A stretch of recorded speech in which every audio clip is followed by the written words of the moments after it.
जय हिंद, राधे राधे, राम राम। कैसे हैं आप सभी? उम्मीद करते हैं आप सभी स्वस्थ होंगे, मस्त होंगे और अच्छे से अपनी पढ़ाई कर रहे होंगे। तो आपकी पढ़ाई को आसान करने के लिए आज हम फिर से हाजिर हैं कुमार गौरव सर द्वारा पढ़ाई गई फूल पत्ती वाली क्लास का रिवीजन लेके। तो सबसे पहले देखते हैं आज का मोटिवेशन कोट। जिंदा हो तो ताकत रखो बाजुओं में, लहरों के खिलाफ तैरने की, क्योंकि लहरों के साथ बहना तो मुर्दों को काम है। इसी मोटिवेशन थॉट के साथ शुरू करते हैं आज की अपनी क्लास। तो सबसे पहले देखते हैं आज की क्लास में क्या है खास। आज सर ने लल्लन टॉप में ऑपरेशन सम्मान, यूएनओ भाषा मिशन दिवस और अवार्ड को शामिल किया। इसके साथ साथ 2023 के जो अन्य महत्वपूर्ण क्वेश्चन बन सकते हैं उनको भी सर ने शामिल किया है। तो सबसे पहले देखते हैं आज का question number first. Operation prosperity guardian, इसको यूएसए ने लॉन्च किया है। ये लाल सागर में यमन के हूती विद्रोहियों का सामना करने के लिए इसको लॉन्च किया गया है।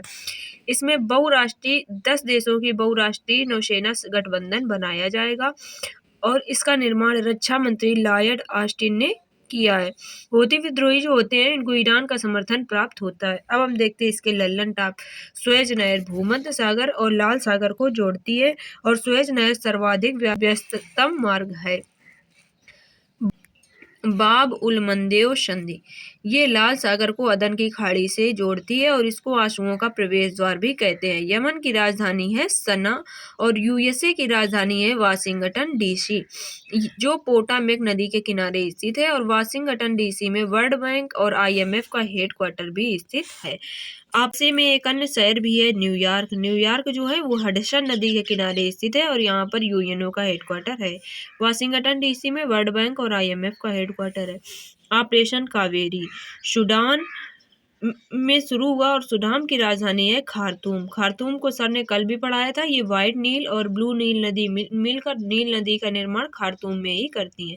ऑपरेशन करुणा, ये म्यांमार की है। म्यांमार में शुरू किया गया और म्यांमार की राजधानी है नापीता। अब हम देखते हैं म्यांमार के बारे में अन्य खास बातें। तो म्यांमार जो है वहाँ पर है अरोक्योनोमा पर्वत श्रेणी, गोल्डन पैगोडा कंट्री इसको कहते हैं और मीचोंग तूफान को नाम भी म्यांमार ने ही दिया था। यहाँ की राजधानी है नापीता और मुद्रा है क्यात। ऑपरेशन गंगा, ये यूक्रेन में शुरू किया गया और यूक्रेन की राजधानी है कीव। ऑपरेशन अजय इजराइल की राजधानी है जेरूशलम और यहाँ की मुद्रा है शेकेल और यहाँ की संसद को कहते हैं नीसेट। ऑपरेशन दोस्त, ये तुर्की सीरिया में चलाया गया। तुर्की की राजधानी है अंकारा और सीरिया की राजधानी है दमिश्क। तुर्की में एशिया मानरा अकातोलिया का पठार है और वानगोली झील भी तुर्की में है। वानगोली झील जो है वो विश्व की सर्वाधिक लवणता युक्त झील है। Question number 2। आइसलैंड के हुशाविक संग्रहालय ने इसरो को चंद्रयान 3 की सफलता के लिए लीफ एरिक्सन लूनर अवार्ड 2023 दिया है। लीव एरिक्सन लूनर अवार्ड जो है वो 2015 से ये अवार्ड देना शुरू हुआ था और इसरो को इस बार दिया गया है। तो हम देखते हैं इसरो के बारे में। इसरो की स्थापना हुई थी 15 अगस्त 1969 को। इसका हेडक्वार्टर है बेंगलुरु में और एस सोमनाथ इसके हेड है। Chandrayaan 3 LVM third M4 rocket से इसको लॉन्च किया गया 14 जुलाई को। 23 अगस्त 2023 को चांद के साउथ पोल पर लैंड किया। जिस पॉइंट पर लैंड हुआ उसको कहते हैं शिव शक्ति पॉइंट। डीआरडीओ की हेड है समीर कामत और 1 जनवरी 1958 को इसकी स्थापना हुई थी। इसका ध्येय वाक्य है बलश्यम मूलम विज्ञानम। मेजर ध्यानचंद खेल रत्न पुरस्कार 1991-92 से देना प्रारंभ हुआ और पहली बार ये विश्वनाथ आनंद जी को दिया गया था। तब इसका नाम था राजीव गांधी खेल रत्न पुरस्कार। इसमें 25 लाख रुपए की पुरस्कार राशि होती है और इस बार ये सात्विक और चिराग की जोड़ी को दिया गया है। ये जोड़ी अब की बार पूरी साल बहुत छाई रही है क्योंकि इसने कनाडा, स्विस, इंडोनेशिया ओपन तीनों जीते हैं और एशियन गेम्स में भी गोल्ड लेकर आई थी। ब्यास सम्मान 2023 में 33वें नंबर का पुष्पा भारती को दिया गया था। यादें के लिए। नॉनसेंस शरणार्थी पुरस्कार अब्दुल्ला माहिरा को दिया गया। Satyajit Ray lifetime achievement award Michael Douglas को दिया गया।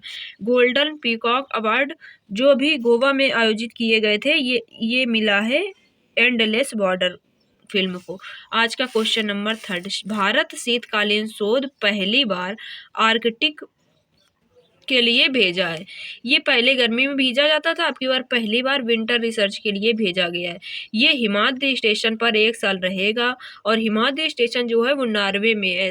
नॉर्थ पोल से लगभग 1200 किलोमीटर दूर ये स्थित है और भारत का आर्कटिक में एकमात्र स्टेशन ये है जो भारत ने 2008 में लॉन्च किया था। ये पृथ्वी विज्ञान मंत्रालय के अंतर्गत आता है। आर्कटिक परिषद भारत 2013 से इसका पर्यवेक्षक देश बना है। आर्कटिक देशों में उधर के ही नॉर्थ पोल के आसपास के जो देश हैं उन्हीं को शामिल किया गया। भारत इधर बहुत दूर है, अब इसको भारत भी इसका पर्यवेक्षक देश बना है। आर्कटिक परिषद का हेडक्वार्टर है नॉर्वे में। विश्व का सबसे बड़ा द्वीप है ग्रीनलैंड और राजधानी है नूक या गार्डहाव। आर्कटिक में ये टुंडा प्रदेश में होती है। एस्किमो जनजाति के लोग इसमें रहते हैं और ये बर्फ के घर होते हैं जिसको कहते हैं इग्लू। अंटार्कटिक महाद्वीप की सबसे ऊंची चोटी है माउंट विंसन मैफिल और यहाँ का एकमात्र सक्रिय ज्वालामुखी है माउंट इरेबस। ये एकमात्र सक्रिय ज्वालामुखी है। लुपेक्स मिशन इसरो और जाक्सा ने लॉन्च किया। लुपेक्स जो है LUPEX, इसका फुल फॉर्म होता है lunar polar exploration mission. UNO की स्थापना हुई थी 24 अक्टूबर 1945 में न्यूयॉर्क में। इसका हेडक्वार्टर है। एंटोनियो गुटारेस इसके हेड हैं। यूएनओ के अंग हैं 6 और यूएनओ ने 2023 में अंतर्राष्ट्रीय मोटे अनाज का वर्ष घोषित किया गया था। 2023 को अंतर्राष्ट्रीय मोटे अनाज का वर्ष घोषित किया गया था। इसको मिलेट्स या बाजरा वर्ष भी आप कह सकते हैं। इसका अनमोटा अनाज का उत्कृष्टता केंद्र हैदराबाद में स्थापित किया गया है। 2024 में अंतर्राष्ट्रीय कैमिल्स वर्ष घोषित किया गया, अर्थात 2024 ऊँटों के लिए फेमस है। यूएई और सऊदी अरब में 2 कुबड़ वाले ऊँट मिलते हैं जिनको कहते हैं बैक्ट्रियस ऊँट और हमारे यहाँ जो मिलते हैं उनको कहते हैं डोमेटरी ऊँट। ये 1 कुबड़ वाले होते हैं। 2010 में अंतर्राष्ट्रीय जैव विविधता का वर्ष मनाया गया था और ये 22 मई को अंतर्राष्ट्रीय जैव विविधता दिवस मनाते हैं।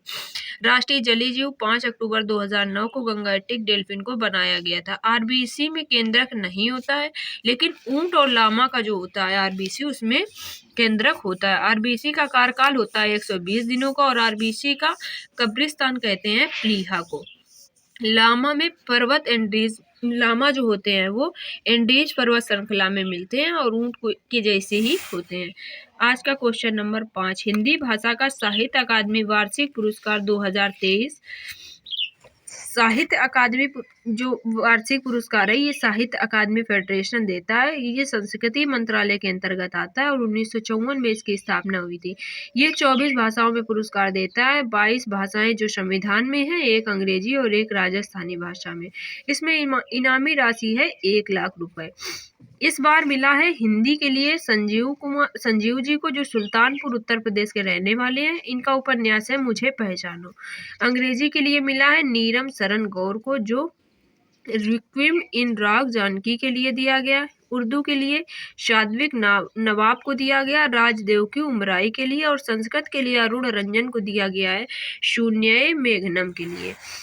संविधान में 22 भाषाएं हैं और 8वीं अनुसूची में 14 भाषाएं मूल संविधान में थी। फिर 15वीं भाषा सिंधी 21वें संविधान संशोधन से जोड़ी गई। 16, 17 और 18 नंबर की भाषा नेपाली, मणिपुरी और कोंकणी 71वें संविधान संशोधन से जोड़ी गई। 19, 20, 21 और 22 नंबर की भाषा बोडो, डोगरी, संथाली, मैथिली 22वें संविधान संशोधन से जोड़ी गई। 2022 में हिंदी के लिए अवार्ड दिया गया था बद्रीनाथ तुमड़ी के शब्द के लिए। अंतर्राष्ट्रीय बुकर अवार्ड जॉर्जी गोपिनो को दिया गया टाइम शेल्टर उपन्यास के लिए और ये अवार्ड पाने वाली पहली भारतीय है गीतांजलि श्री रेत की समाधि के लिए। बुकर अवार्ड पॉल लिंच को दिया गया प्रॉफिट सॉन्ग के लिए। ये आयरलैंड के रहने वाली हैं और बुकर अवार्ड पाने वाली पहली भारतीय महिला है अरुंधति राय गार्ड ऑफ स्मॉल थिंग्स के लिए। ग्रैमी अवार्ड पाने वाले हैं रिकी केज। ये 3 बार ग्रैमी अवार्ड पाने वाले पहले भारतीय हैं। एमी अवार्ड कॉमेडी शेडी में पाने वाले पहले भारतीय हैं वीर दास। भारत सरकार ने स्मिशिंग साइबर अपराध के प्रारूप के प्रति चेतावनी जारी की है। साइबर अटैक होता क्या है? इसमें इंटरनेट और कंप्यूटर का दुरुपयोग किया जाता है। इस बार जो आया है वो है स्मिशिंग। इसमें MMS और फिशिंग को मिक्स करके बनाया गया है स्मिशिंग। एसएमएस का मतलब होता है शॉर्ट मैसेज सर्विस अर्थात लघु संदेश सेवा। स्विमसिंग में किया क्या जाता है, इसमें ब्रांड या बैंक या किसी बड़ी सरकारी संस्था के बारे में झूठी इमरजेंसी ऐसे ही सिचुएशन बनाते हैं जिससे आपको लगेगा कि बहुत बड़ी इमरजेंसी है और आप उनकी भेजी गई लिंक वगैरह पे क्लिक करते हैं तो इससे बहुत बड़ा फ्रॉड हो रहा है, इसीलिए ये चेतावनी भारत सरकार ने जारी की है। मेल प्लस वेयर जो मालवेयर होते हैं उसको वो होता है दुर्भावना से तैयार किया गया सॉफ्टवेयर, जैसे कि रैंसमवेयर। सूचना का अधिकार आरटीआई ये 2005 का एक्ट है और 12 अक्टूबर को। सूचना तकनीकी आईटी एक्ट 2000 का एक्ट है। ये है हमारा यूट्यूब चैनल, अगर आपने अभी भी सब्सक्राइब नहीं किया है तो सब्सक्राइब कर लीजिए क्योंकि डेली रिवीजन क्लास हम इसी पर अपलोड करते हैं।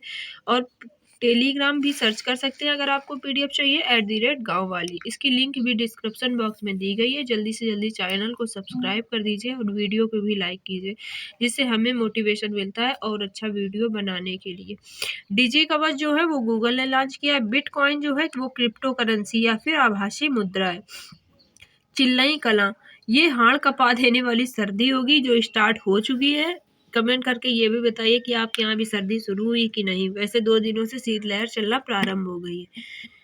कश्मीर में बर्फबारी हुई है, इस वजह से उत्तर भारत में शीतलहर आई है। ये 40 दिनों तक रहेगी, 31 जनवरी तक।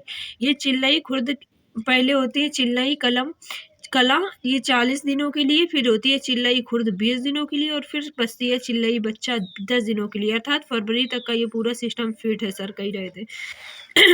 जोजिला दर्रा जो है वो लेह और श्रीनगर के बीच है। करेवा भूमि केसर की खेती के लिए होती है, फेमस है, कश्मीर घाटी में है। केसर की खेती को कहते हैं करेवा। दाचिंगम नेशनल पार्क जम्मू कश्मीर में है, हंगुल के लिए प्रसिद्ध है। ट्रांस हिमालय में है काराकोरम लद्दाख जास्कर इसको आप कहते हैं कलेजा कैलाश। काराकोरम लद्दाख और जास्कर जो है वो लद्दाख में है और कैलाश ये चारों मिलकर बनती है ट्रांस हिमालय। ये क्रिटेशियस काल में ट्रांस हिमालय की उत्पत्ति हुई थी। अब हम देखते हैं अपना क्वेश्चन नंबर 8। अंतर्राष्ट्रीय मानव एकजुटता दिवस 20 दिसंबर को मनाया जाएगा। इसमें है क्या, गरीबी भुखमरी को समाप्त करके एसडीजी लक्ष्यों को प्राप्त करना। राष्ट्रीय अल्पसंख्यक अधिकार दिवस 18 दिसंबर को मनाया जाता है। इसका आयोग है एनईएमसी जो एक वैधानिक आयोग है। इसकी स्थापना हुई थी 1992 के एक्ट से। विश्व जल दिवस 22 मार्च को मनाते हैं। विश्व पृथ्वी दिवस 22 अप्रैल को। विश्व जैव विविधता दिवस 22 मई को। ओजोन संरक्षण दिवस 16 सितंबर को और मृदा दिवस 5 दिसंबर को। Question number 9। FIH अंतरराष्ट्रीय हॉकी फेडरेशन, इसकी स्थापना हुई थी 1924 में। हेडक्वार्टर है ल्यूसाने स्विट्जरलैंड में। इसके बेस्ट प्लेयर इसको अवार्ड दिया गया है हार्दिक सिंह को। ये मिडफील्डर हैं इंडिया के। और फीमेल में दिया गया है जैन डेवार्ड को जो नीदरलैंड की रहने वाली हैं। और महिला गोलकीपर का अवार्ड दिया गया सविता को, ये भारत की है। WTA player of the year Iga Swiatek को दिया गया, ये पोलैंड की रहने वाली है। Athlete of the year Time पत्रिका ने लियोनेल मेसी को बनाया है और Time person of the year Taylor Swift को, फिर टूलबार player of the year Manisha Kalyan को।